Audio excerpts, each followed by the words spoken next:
नमस्कार, मैं कीर्ति और मैं आप सभी का स्वागत करती हूं आपके अपने चैनल भिवानी हलचल पर। तो आइए नजर डालते हैं आज की मुख्य खबरों पर। नया बाजार में स्थित चर्च को क्रिसमस डे यानी ईसा मसीह के जन्म दिवस की पूर्व संध्या पर लाइटों से सजाया गया।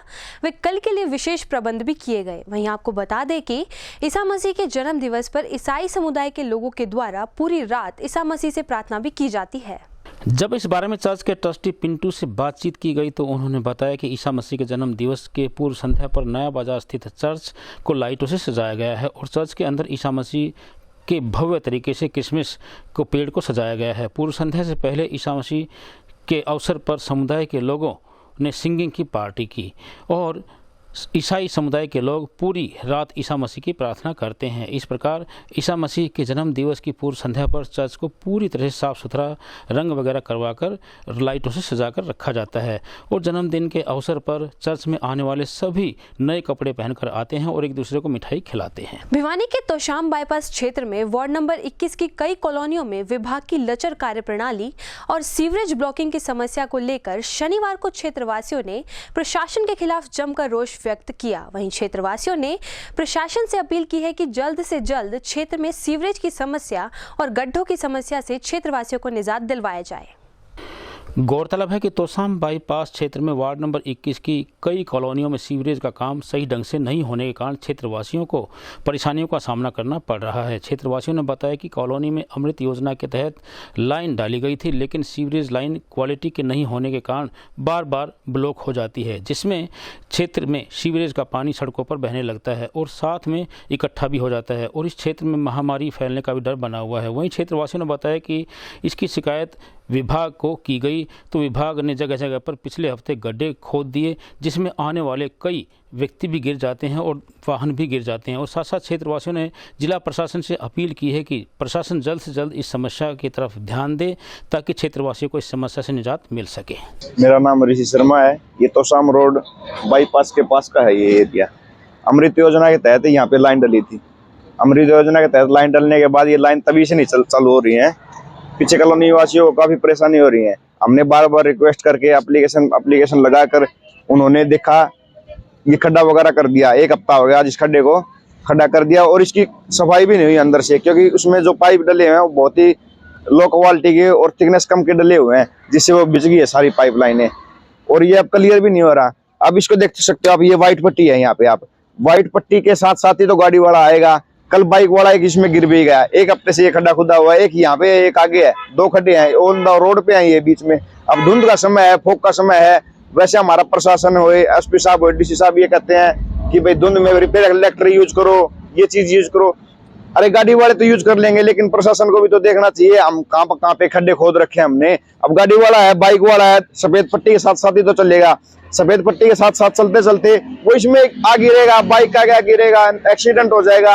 ये खड्डा कब बंद होगा? एक हफ्ता हो गया इसको खुले हुए। बंद तो होगा तब तक कोई बड़ा हादसा नहीं हो जाता, तब तक सरकार और प्रशासन इसकी तरफ ध्यान नहीं देगी। बड़ा हादसा होने के बाद सरकार प्रशासन ध्यान देगी, उसके बाद बंद हो गया। पूरी कॉलोनी में पानी सड़ रहा है। वापिस बैक बार ये सीवरेज आया था, अमृत योजना में बढ़ाया था, लेकिन चालू नहीं हुआ और सारे में सफाई नहीं है और सारा देखो जाके घर में पानी जा रहा है, वापस रिवर्स मार रहा है, जबकि आगे जाम हो रहा है। ना वो पाइप ना देखना रहे ना करना रहे कि भाई पाइप रुक रहा है, पाइप फट गया, टूट गया, क्या है अब उसका पता ही कौन है क्या हो रहा है। और कड़े खोद के दो छोड़ दिए, कड़ा में लोग का लेक पड़ गया, आदमी एक्सीडेंट हो जाएगा, कोई मरेगा। तो कम से कम देखना चाहिए, कोई देखने को नहीं आया। एक हफ्ता हो गया। तो सबसे बड़ी समस्या है जी, इसको हल करवाओ और प्रशासन का काम है, हमारा काम थोड़ी है। अब अमृत योजना थी, कौन सी योजना है, किसी को वो उसका नाम ले से करता कोई नहीं। यही रिक्वेस्ट है कि इसको किसी न किसी करवाओ। बोलो। एक हफ्ता से ये खड्डा देख रहा हूँ, हफ्ता से ऊपर हो गया है। कई आदमी पड़ भी गए और आते जाते मैं पीछे रहता हूँ और न कोई सुनवाई है, न कोई सुधार है, न कोई आता है न जाता है। ऐसा है कि घरों से जो है पानी बैक मार रहा है, बहुत गंदा छिड़ने लग रहा है। और हमने प्रशासन को कई दफा टेलीफोन करके भी भवानी प्रताप सिंह को भी कर दिया, सबको कर दिया। अल्लाह ठीक करवाएंगे। यहाँ कोई भी आकर ना कोई देखता है ना कोई ठीक करवाता है। इतनी गंदगी फैली हुई है, सड़कों पर पानी भरे हुए है, पीछे बैक साइड में भी पानी दे भरे, मैं आपको दिखा दूंगा कंटिन्यू। किसी प्रकार की भी कोई भी जनता की जो है ना कोई सुनवाई नहीं कर रहे। जनता ही क्या, हमारे महावीर प्रसाद जी है, भी है, प्रशासन जितने भी है सारे सब ने भागदौड़ कर ली है, उनके साथ जा रहे हैं, मगर अभी भी जो है ना किसी प्रकार की कोई कार्रवाई नहीं करता। मैं कह रहा हूँ कि यहाँ जो है ना तो संपापा चौक के ऊपर ये खड्डे खोद के घेर दिए है और यहाँ जो है ये चौराया है और हिसार तो शाम लोहारू दादरी ये मेन चौक है। यहाँ से हजारों अगर में वो ट्रैफिक गुजरती है, किसी वक्त भी कोई भी हादसा हो सकता है। ये खतरे वाली जगह बना दी है इनने, फोड़ कर में यहाँ खोद कर घेर दिया और यहाँ पानी भरा हुआ है।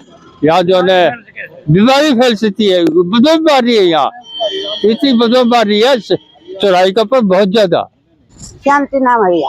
हाँ, कौन सी जगह की समस्या है, क्या ये देखो भाई, मेरा घर आगे सारा नीचा गंद हो रहा है, मेरे घर में पानी सारे से और सारी मेरे गाँव में मेरे बालक भी नहीं कर सकते। रोज एमसी निकल, एमसी भी परेशान हो लिया, एमसी कभी खूब परेशान हो लिया है और फिर उन पर कई बस की बात नहीं रही। घना पानी बढ़ा है और इतना है बालक बूढ़ कुछ नहीं कर सकता। बालक बच्चे निकले है, सारा घर में गंदा गंद हो रहा है, सारे हमारे बालक निकल गए। तो साम रोड आसी बाईपास है जी, चौकी क्या समस्या ये बहुत दिन की हो रही है जी, सीवर हुए है ना जब की और ये बिल्कुल छोटे पाइप लग रहे, ये बदलने चाहिए हमारे हिसाब से। तो ये रोज फुटे रहे हैं, ये सारा गंद हो रहा है कॉलोनी में बहुत ज्यादा और बहुत परेशान हो रहे हैं गंदगी से। तो नको ऐसी लाइन बदल। मेरा नाम बता पड़े। संतोष है मेरा नाम। तो कितने दिनों से समस्या क्या आप मान तो कई दिनों से बरसा हो रहा है जो सुन रहे पहा, समझे ना। आधे से अधिक दिसंबर बीत जाने के बाद राजस्थान से सटे भिवानी जिले में ठंड पड़नी शुरू हो चुकी है। यदि तापमान की बात की जाए तो रात के समय का न्यूनतम तापमान 5 डिग्री से 6 डिग्री सेल्सियस तक, तो वहीं दिन के समय का तापमान 17 डिग्री सेल्सियस से 18 डिग्री सेल्सियस तक आंका गया है। वहीं इस अवसर पर मौसम विशेषज्ञ डॉक्टर देवीलाल ने आम जन को व किसानों को जरूरी दिशा निर्देश भी दिए। आधे से अधिक दिसंबर बीत जाने के बाद राजस्थान से सटे भिवानी जिले में ठंड पड़नी शुरू हो चुकी है। यदि तापमान की बात की जाए तो रात के समय का तापमान 5 से 6 डिग्री तक आंका गया है, तो वहीं दिन के समय का तापमान 17 से 18 डिग्री आंका गया है। आने वाले दिनों में और भी अधिक ठंड गिरने की संभावना है। जानकारी देते हुए मौसम विभाग डॉक्टर देवीलाल ने बताया कि 25 व 26 दिसंबर को हल्की बूंदाबांदी के आसार बने हुए हैं, बाकी बरसात की कोई संभावना नहीं है। उन्होंने बताया कि बदलते मौसम के साथ फसलों का विशेष ध्यान रखें। उन्होंने कहा कि गेहूं की फसल में सिंचाई के साथ साथ उचित खाद का इस्तेमाल भी करें। ये जो अभी पिछले 3-4 दिन से लगातार जो धुंध चल रही है और ये आगे भी बने रहने के आसार हैं और आज का जो दिन है वो कोल्ड डे है। आज का दिन जो है वो ठंडा दिन घोषित किया गया है। तो इस दिन का तापमान और रात का तापमान कम रहने की वजह से वैसे बच्चों बूढ़ों सभी को ये सलाह दी जाती है कि एक तो आप घर से जब भी बाहर निकलें तो अपने गर्म कपड़े अच्छे से पहन के निकलें। और एक आज जो पिछले 3-4 दिन से जो धुंध पड़ रही है फॉग, वो आगे भी जारी रहेगी। तो आज वैसे dense to very dense fog है और आगे ये डेंस फॉग की प्रेडिक्शन है। तो किसान भाइयों से और जो भी आते जाते राहगीर हैं उनको सावधानी बरतने की ज़रूरत है ताकि कोई दुर्घटना ना घटे और जो है वो विजिबिलिटी हो उसी टाइम घर से बाहर निकलें और ठंड से बचाव करें। और फसलों के लिए ख़ास तौर से ये जो फॉग वाला मौसम है ये लाभदायक है। सरसों की फसल में ख़ास तौर से समय पर सिंचाई करें और अगर कहीं कोई कीट बीमारी का दिखाई दे तो उसका समय पर नियंत्रण करें क्योंकि फफूंद जनित बीमारियों का होने की संभावना। शनिवार को हनुमान गेट के क्षेत्रवासियों ने एक बार फिर अपने क्षेत्र में चल रही पीने के पानी की समस्या को लेकर रोष प्रदर्शन किया। वह बताया कि खराब वॉल के चलते पीने का पानी व्यर्थ सड़कों पर बह रहा है तथा शिकायत करने के बावजूद भी समस्या जो की त्यों बनी हुई है। वहीं उनका कहना है कि अगर जल्द से जल्द समस्या का समाधान नहीं किया गया तो क्षेत्रवासी रोड जाम करने को मजबूर होंगे, जिसकी पूरी जिम्मेवारी जिला प्रशासन की होगी। तो वैसे ही पानी की समस्या बनी रहती है और ऊपर से वाल खराब होने के कारण पीने का पानी सड़कों पर बहता रहता है, जिससे रास्ते में पानी जमा हो जाता है। आने जाने वाले राहगीरों को बड़ी परेशानी का सामना करना पड़ता है। पिछले कई दिनों से लीकेज होने के कारण और इसे ठीक करने के लिए गड्ढे खोदे गए थे। रात में लाइटों का विशेष प्रबंध नहीं होने के कारण कोई भी वाहन चालक इन गड्ढों में गिर सकता है और स्कूल में आने जाने वाले छोटे छोटे बच्चे भी कई बार इसमें गिर चुके हैं, लेकिन जिला प्रशासन और जन स्वास्थ्य विभाग इसकी तरफ कोई ध्यान नहीं दे रहा है।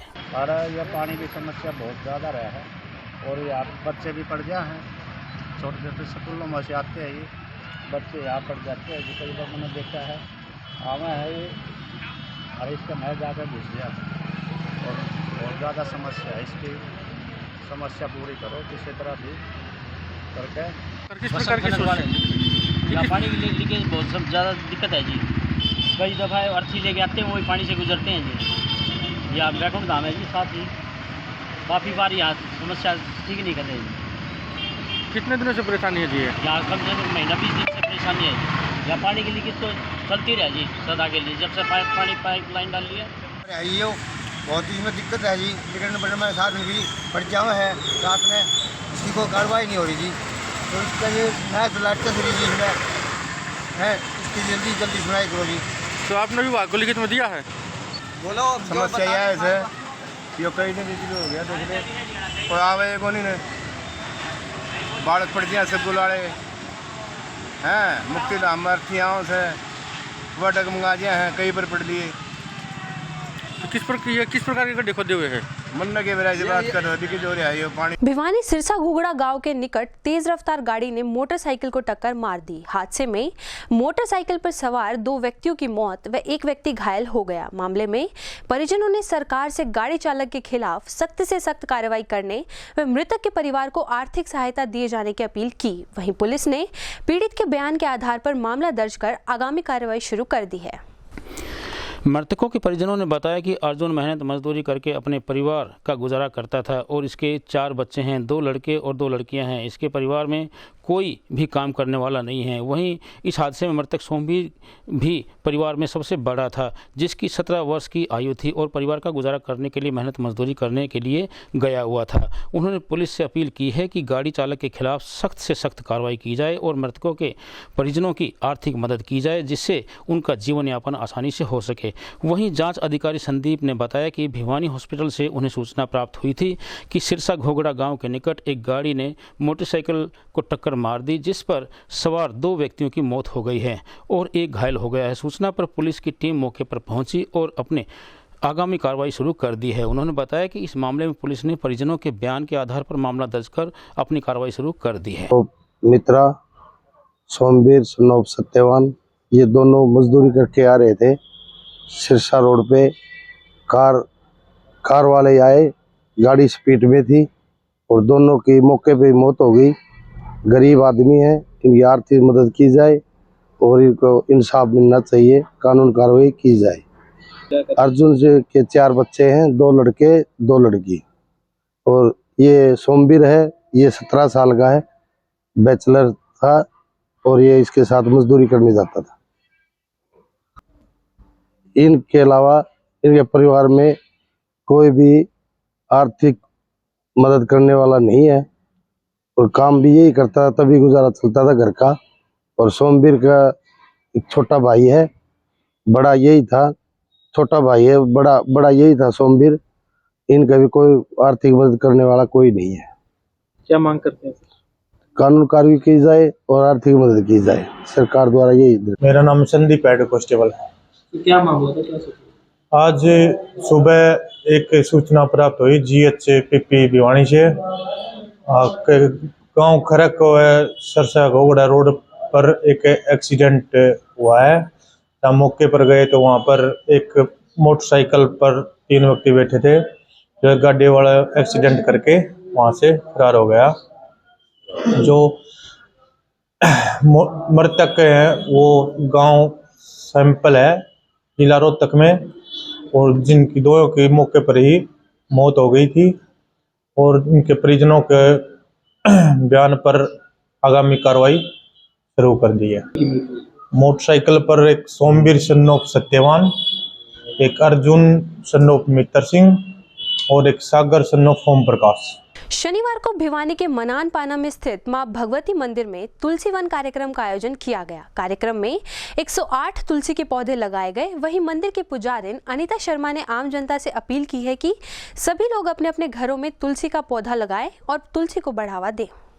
गौरतलब है कि मंदिर में मां भगवती तुलसी वन की स्थापना की गई है, जिसमें 108 तुलसी के पौधे लगाए गए हैं। मंदिर के पुजारी अनीता शर्मा ने बताया कि उनके द्वारा तुलसी वन कार्यक्रम की शुरुआत की गई है, जिसमें आज 108 तुलसियां लगाई गई हैं, जिसमें तुलसी दिवस के रूप में उसे मनाया गया है। वह इस अवसर पर मौजूद सैकड़ों महिलाओं ने तुलसी के पौधे लगाए और तुलसी के पौधे लगाने का प्रण लिया गया। वहीं इस अवसर पर अनीता शर्मा ने तुलसी के पौधे की महिमा के बारे में बताया और उन्होंने आम जनता से अपील की है कि सभी घरों में तुलसी का पौधा लगाना चाहिए और तुलसी को बढ़ावा देना चाहिए। आज हमने 108 तुलसा लगाई हैं। लोग क्रिसमस डे मनाते हैं, पर उनको पता नहीं 25 तारीख को तुलसा का जन्म हुआ था, न कि क्रिसमस। हम भारतीय हैं तो भारत की परंपरा को आगे बढ़ाओ, न कि क्रिसमस डे को। मैं सभी को ये बताना चाहती हूँ कि आज के दिन तुलसा लगानी चाहिए, तुलसा का पूजन करना चाहिए। तुलसा सिर्फ एक पौधा ही नहीं, ये औषधि भी है और पौधा सबके घर में होना चाहिए। मैंने आज 108 तुलसा लगाई है, सिर्फ और सिर्फ इसलिए लगाई है कि सब लोग अपने अपने घरों में एक एक तुलसा का पौधा जरूर लगाएं। जय तुलसा माता। तुलसा इसलिए लगाई जाती है, तुलसा में बहुत सारे गुण हैं। जो आजकल कोरोना के नाम से एक बीमारी आई हुई है, रोज 5 पत्ते तुलसा के खाना से कोरोना नहीं होगा। सर्दी जुकाम खांसी हो तो तुलसा के 5 पत्ते चाय में उबाल के पीने से रोग कट जाएगा। तुलसा रोज लेने से आपको कोई बीमारी लगेगी नहीं। रोज 5 फूल से तुलसा के ग्रहण करने चाहिए, चबाने नहीं चाहिए, उसको निगलना चाहिए। और तुलसा माता की पूजा करने से कभी भी आप में प्रेत रोग नहीं आएगा। बोल साचे दरबार की जय। भिवानी के तोशाम के सुरेंद्र सिंह चौक के निकट ठंड लगने से एक बुजुर्ग की मौत हो गई। वहीं पुलिस ने परिजनों के बयान के आधार पर मामला दर्ज कर आगामी कार्रवाई शुरू कर दी है। वह शव को पोस्टमार्टम करवाकर शव परिजनों को सौंप दिया गया है। वहीं मृतक के परिजनों ने सरकार से अपील की है कि मृतक के घर में कमाने वाला कोई नहीं है, इसलिए उसके परिवार की आर्थिक मदद की जाए।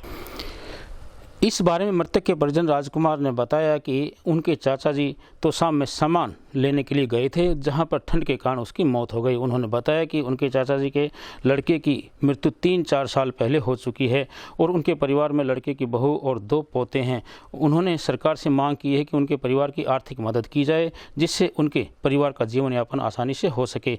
वहीं जाँच अधिकारी महेंद्र ने बताया कि उन्हें सूचना प्राप्त हुई थी कि तोशाम के सुरेंद्र सिंह चौक के निकट एक बुजुर्ग की मौत ठंड के कारण हो चुकी है। पुलिस ने परिजनों के बयान के आधार पर 174 CRPC की धारा के तहत मामला दर्ज कर अपनी आगामी कार्रवाई शुरू कर दी है और शव का पोस्टमार्टम करवाकर उसे परिजनों के हवाले कर दिया है। जी, मेरा नाम राजकुमार है जी, और जो अभी ये डेथ हुई है ये मेरे काका जी लगे हैं। तो शाम को काम से गए थे, घर के काम थे, तो ठंड के कारण इनकी ये एक्सपायर हो गए।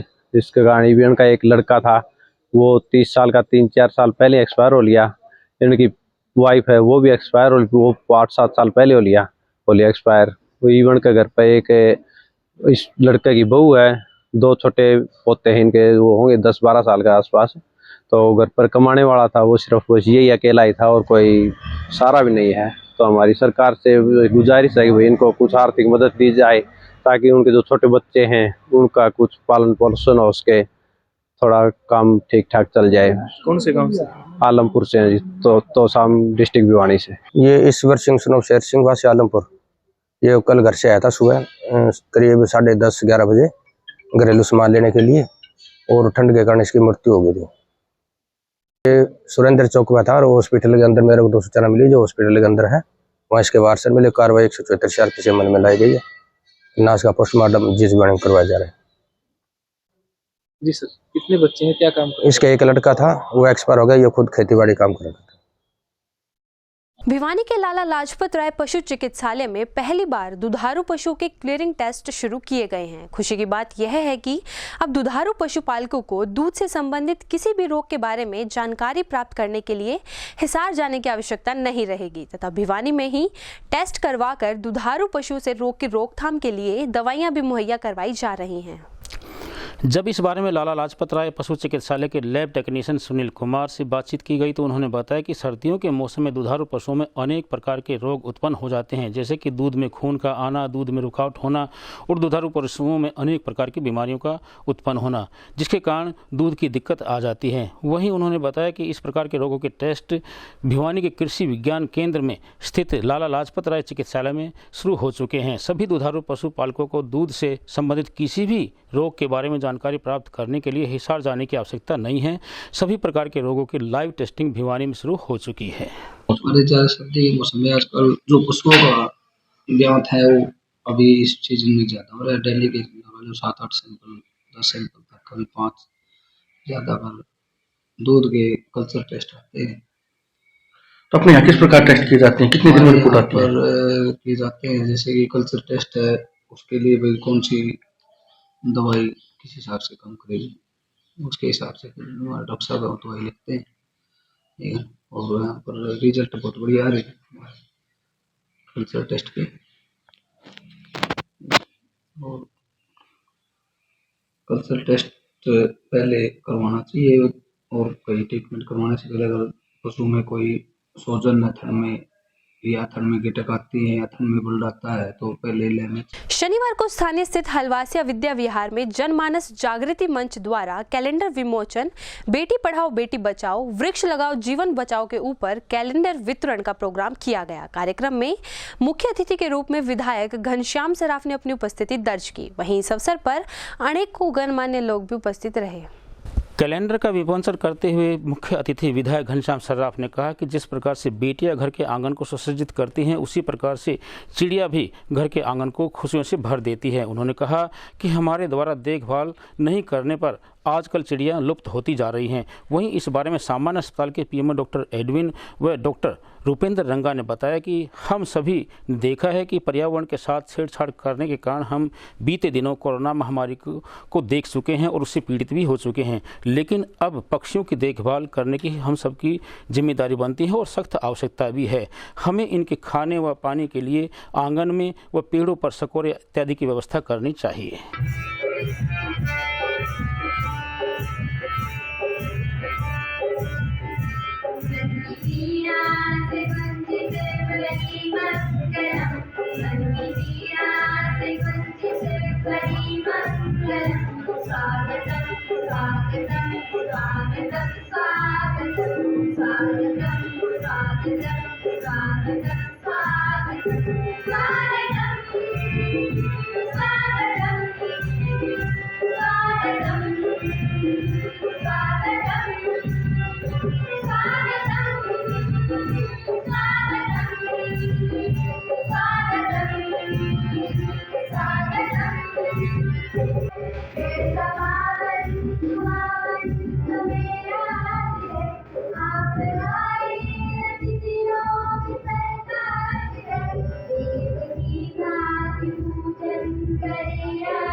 आज ये प्रोग्राम डॉक्टर रुपेंद्र रंगा जी का एक मनमोहक और मन को लुभाने वाला कार्यक्रम पंछी बचाओ और पेड़ बचाओ, इसके लिए इन्होंने ये काम किया है। मैं इनने जो काम किया है उसके लिए इनका हृदय से धन्यवाद करता हूँ कि समाज के लिए जो सोच डॉक्टर रुपेंद्र रंगा की है वो सोच सबके साथ होनी चाहिए और सब इस देश में जो जहरीली वस्तुएं हैं उनको बढ़ाने का काम न करें, जिससे कि हमारा अनाज भी दूषित हो जाता है और पेस्टिसाइड और इंसेक्टिसाइड ये दोनों इफ़ेक्ट करते हैं और हमारा अनाज कैंसर का और अचानक हर जगह तीर जाने का एक सिस्टम बना है। इसको हमें दूर करना चाहिए और जो ये पंछी भारत देश में आने कम हुए हैं उनके लिए भी एक ही बात है कि पंछियों को यहाँ बुलाना है तो जहरीला सामान उगाने का काम हम लोगों ने नहीं करना चाहिए। मैं डॉक्टर रुपेंद्र रंगा का हृदय की गहराई से धन्यवाद है। ये प्रोग्राम रुपेंद्र के द्वारा रखा गया है। इस प्रोग्राम का जो मेन थीम है हमारा, बेटी बचाओ, पक्षी बचाओ, वृक्ष लगाओ, जीवन बचाओ। ये डॉक्टर रुपेंद्र ने अभी ये नए साल के लिए 2023 के लिए एक कैलेंडर का विमोचन कर रहे हैं। उसका मेन थीम ये है, बेटी बचाओ, वृक्ष लगाओ और जीवन बचाओ। हमारे आज के प्रोग्राम के मुख्य अतिथि हमारे श्री घनश्याम जी सराफ हैं, पूर्व मंत्री एवं विधायक भिवानी। जो प्रोग्राम था बेटी बचाओ का, जो हमारे माननीय प्रधानमंत्री जी नरेंद्र मोदी जी के द्वारा पानीपत में 2011 में शुरू किया गया था। इसी की मुहिम में, इसी की कंटिन्यूएशन में मैं रिक्वेस्ट करूँगा हर एक व्यक्ति से कि फीमेल फिटिसाइड के बारे में जागरूक होना चाहिए। जितनी भी लड़कियां हैं उनको बचाओ और उनको पढ़ाओ। जब हमारी बच्चियां ही जागरूक होंगी, शिक्षित होंगी, ये आगे जाके दो परिवारों का अच्छे से प्रोग्रेस कर पाए। दूसरा, एक किसी की कंटिन्यूएशन में एक रिक्वेस्ट करना चाहूँगा कि अभी हमारे जो कोरोना ने हमारे देश में दोबारा से दस्तक दी है, इसी के लिए मैं जन समुदाय से रिक्वेस्ट करना चाहूँगा कि प्रॉपर हैंड सैनिटाइजेशन के ऊपर हमारा ध्यान दें, उचित दूरी रखें और मास्क का उपयोग करें। आज का एक कैलेंडर विमोचन समारोह है और इसमें हम बेटी बचाओ, पक्षी बचाओ, वृक्ष लगाओ, जीवन बचाओ के तहत ये प्रोग्राम करते हैं। हम कई सालों से भिवानी में ये प्रोग्राम करते आ रहे हैं और बहुत ही अच्छा प्रोग्राम करते हैं। एक कैलेंडर का विमोचन करते हैं और जितने भी हमारे मिलने वाले हैं, भिवानी के जो जनता है, उनको हम वो कैलेंडर देते हैं। और इससे हमारे को हम जो संदेश देना चाहते हैं इस कैलेंडर के माध्यम से, बेटी बचाओ, जो हमारे देश के यशस्वी प्रधानमंत्री नरेंद्र भाई मोदी जी ने 2011 में जो पानीपत में नारा दिया था और उसमें कहा था कि बेटी बचाओ, बेटियों की संख्या घटती जा रही है। हम उसी को आगे ले जा रहे हैं और इस स्लोगन को आगे बढ़ा रहे हैं। इसके तहत हम कैलेंडर बांटते हैं और बेटी बचाओ के ऊपर लोगों को जागृत करते हैं। लोगों के जो सोचने की जो चीज़ है, जो गलत सोचते हैं महिलाओं के बारे में, लड़कियों के बारे में, उस सोच को हम बदलना चाहते हैं। और हमारे देखते देखते, मैं पिछले 10 सालों की बात कर रहा हूँ, 10 सालों में पक्षियों की संख्या ना बहुत ज़्यादा घटती जा रही है। ये बड़ा चिंतन का विषय है। अगर ऐसे चलता रहा तो ये जितने भी पक्षी हैं एक्सटिंक्ट हो जाएंगे, विलुप्त हो जाएंगे बिल्कुल भी। तो हमारे को इस विषय पे भी सोचना है, हमारे को पक्षियों के बारे में सोचना है। पक्षियों को संरक्षण देने के लिए मैं जनता से, सबसे अपने भिवानी के लोगों से सबसे आग्रह करता हूँ कि पक्षियों को चोगा जरूर दें, पानी जरूर रखें उनके लिए। और किसान भाइयों से गुजारिश है कि वो ज़्यादा पेस्टिसाइड, वीडिसाइड यूज़ ना करें, जिसकी वजह से पक्षियों की मौत हो। अब ठंड का मौसम है, ठंड में भी पक्षियों को संरक्षण की ज़रूरत होती है।